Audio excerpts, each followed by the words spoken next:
Hello everyone. In this session, we will practice Numpy concepts using Python code. First, we import the Numpy library. Numpy is usually imported with the short name NP for convenience. Let us start by creating Numpy arrays. Here, we create a one-dimensional array that stores a list of numbers. Unlike Python list, all values in Numpy array have the same data type. Next, we create a two-dimensional array which looks like a table with rows and columns. This structure is very common in data analysis and machine learning.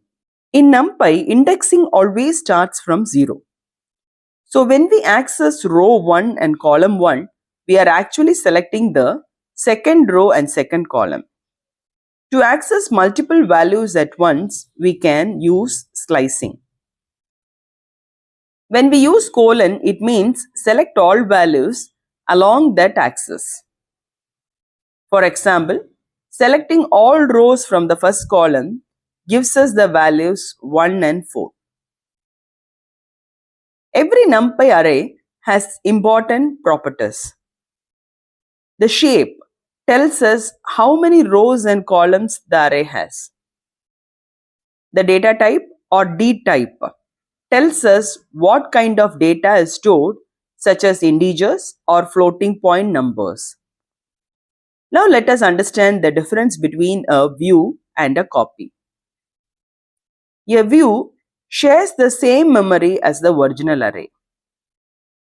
So when we change the view, the original array also changes. A copy is completely independent. Changes made to the copy do not affect the original array. This distinction is very important when working with large data sets. Reshaping allows us to change the structure of an array without changing the data. Here, we convert a one-dimensional array into two-dimensional and three-dimensional forms. The total number of elements must remain the same. Reshaping is widely used in machine learning to prepare input data for models. Numpy allows us to combine arrays using join operations. The concatenate function joins arrays end to end.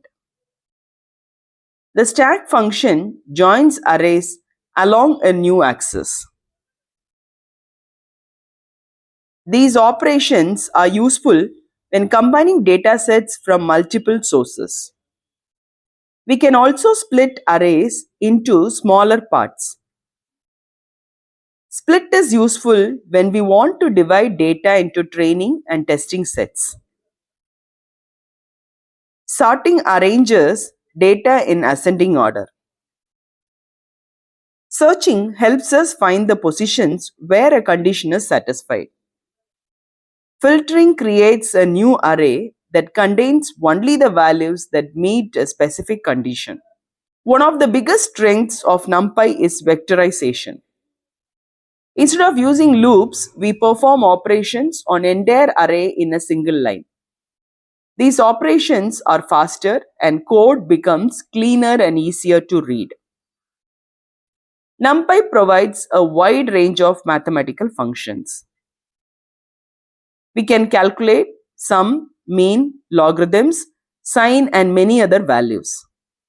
Numpy also supports advanced operations like GCD and LCM, which are useful in mathematical and scientific applications. Numpy supports set-like operations on arrays. We can find unique values, union, intersection, and differences between arrays.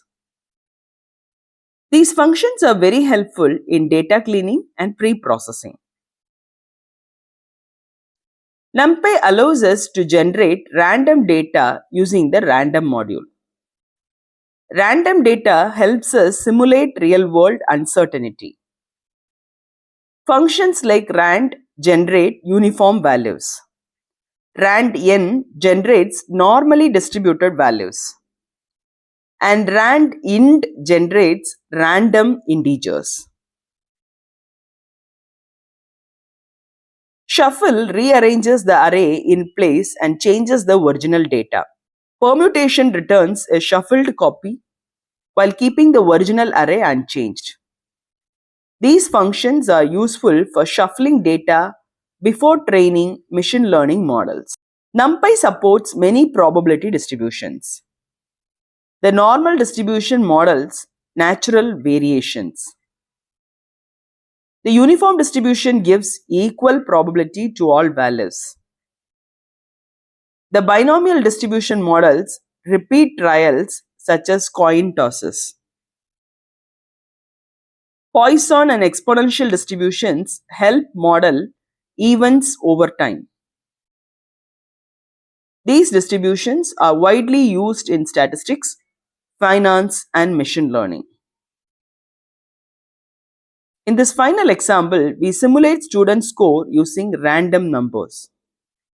We calculate the average score, find the highest score, filter students who passed. This shows how Numpy can be used in real-world data analysis scenario. Thank you and happy learning.